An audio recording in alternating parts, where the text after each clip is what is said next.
भारत में समान नागरिक संहिता अब तक एक विचार भर रही है, लेकिन अब मौजूदा केंद्र सरकार इसे लागू करने की दिशा में आगे बढ़ रही है। सबके अपने तर्क हैं। यूसीसी के समर्थन में खड़े लोग का तर्क है कि भारत एक घर की तरह है, ऐसे में अलग अलग लोगों के लिए अलग कानून क्यों? इसलिए इन लोगों को यूनिफॉर्म सिविल कोड जरूरी लग रहा है। वहीं खिलाफ में खड़े लोग तो यहाँ तक बोल रहे हैं कि यूनिफॉर्म सिविल कोड का लागू होना देश के संविधान के साथ खिलवाड़ है। इन लोगों का यह भी कहना है कि धर्म की स्वायत्तता संविधान में दी गई फंडामेंटल राइट्स में शामिल है, इसलिए इसमें बदलाव का सवाल ही नहीं उठता है। आज के पंचतत्व में हम आपको बताएंगे कि क्या है यूनिफॉर्म सिविल कोड जिसको लेकर बवाल मचा हुआ है, और अगर ये लागू होता है तो अलग अलग धर्मों पर इसका क्या प्रभाव पड़ेगा। लेकिन उससे पहले नमस्कार, आप देख रहे हैं पंचतत्व और मैं हूं आपके साथ अनिकेत पाठक।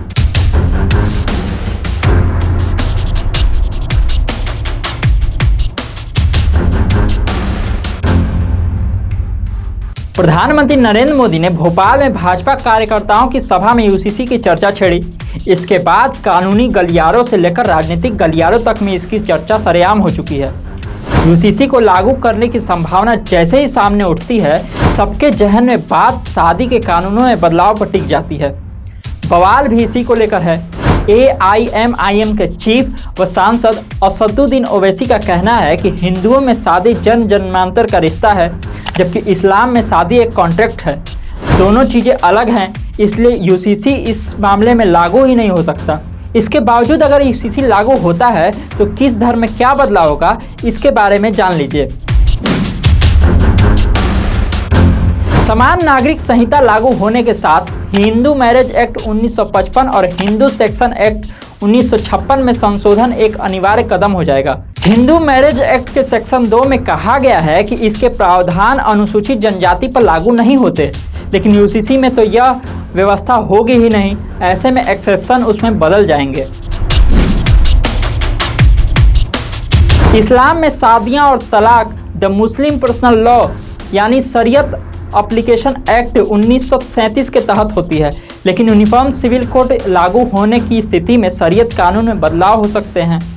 इसमें शादी के लिए न्यूनतम उम्र की अनिवार्यता लागू होगी। साथ ही पॉलीगैमी यानी एक से ज़्यादा पत्नियां रखने की प्रथा में भी बदलाव हो सकता है। शादियों के लिए सिख धर्म में आनंद मैरिज एक्ट 1909 है, लेकिन इस एक्ट में तलाक का प्रावधान ही नहीं है। तलाक की स्थिति में हिंदू मैरिज एक्ट को आधार माना जाता है, लेकिन यूसीसी लागू हुआ तो यह व्यवस्था भी समान नियमों की तरह हो जाएगी। भारत में पारसी धर्म के लिए अलग से शादी और तलाक का एक्ट है। Parsi marriage and divorce act 1936 के अनुसार अन्य धर्म के पुरुष से शादी करने वाली पारसी महिला अपने धर्म की परंपराओं के अनुरूप मिले अधिकार से वंचित कर दी जाती हैं। इसके अलावा पारसी धर्म में गोद ली हुई बेटियों को संपूर्ण अधिकार नहीं मिलते।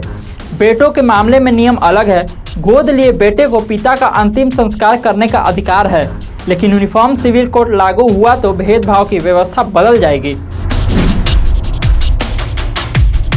यूसीसी का लागू होना ईसाई धर्म में भी बड़ा बदलाव लेकर आएगा। उत्तराधिकार, एडॉप्शन और विरासत जैसे मामलों में ईसाई धर्म में नियम अलग है।